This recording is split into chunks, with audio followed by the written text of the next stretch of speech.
Flow customers could be set to receive an upgraded service on their boxes in the near future after Liberty Global completed its acquisition of cable and wireless communications.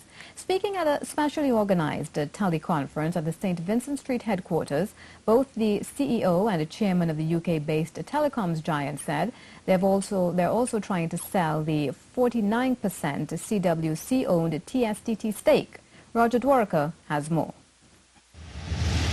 The way we watch and access television content has changed dramatically over the last 10 years, from access on-demand TV, pay-per-view content, cloud-based PVR, and recording programs on a hard drive on a receiver box to watch later. Whilst these features are still in their emerging stages in both Trinidad and Tobago, the region, and Latin America, the recent $7.4 billion buyout of cable and wireless by the telecoms giant Liberty Global could bring what's standard in first world countries to this part of the world much quicker. But we spend today, $2.5 billion a year on content, and we acquire content from all the major programmers all around the world. So we certainly hope that we can bring some greater availability and access to content to cable and wireless. In Trinidad and Tobago, over 25,000 customers use the Columbus Communications Flow service, which was bought by Cable and Wireless last year.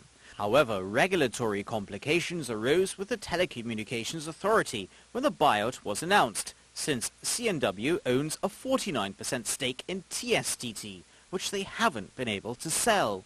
With the new deal in motion, the head honchos at Liberty said they will both honor the obligation and respect the historic and current compliance. We've just gone through an administration change with government in Trinidad, so we've had government boards change, we've had regulatory agency boards change, and so I think that all contributes to perhaps it taking a little bit longer than first anticipated, but our expectation is based on our efforts and continuing efforts and dialogue with the various parties. Since last year, the Telecommunications Authority has approved in principle the divestment of the stake C&W holds in TSTT. The other 51% is owned by National Enterprises Limited, but so far there have been no takers for the smaller stake, which could cause a problem for Liberty Global here as it attempts to develop this market. It was a requirement, obviously, of our transaction to divest of this particular asset, but I guess the investment community and the participants who may have some interest in this particular asset, they have reasons to want to acquire this business, but at the same time, as in any transaction, I guess they assess the risk and they assess the opportunity. But again, we believe we will divest of this asset and it'll run its course. When you don't control a business, it's not always easy to get the information that you need to conclude a transaction with a third party. But we're ready and able to do that. Now, the key question most people are asking is a very simple one. Will I get value for my money on my in-house and mobile networks? Will I be able to roam without heavy data charges? And will there be more content on my TV?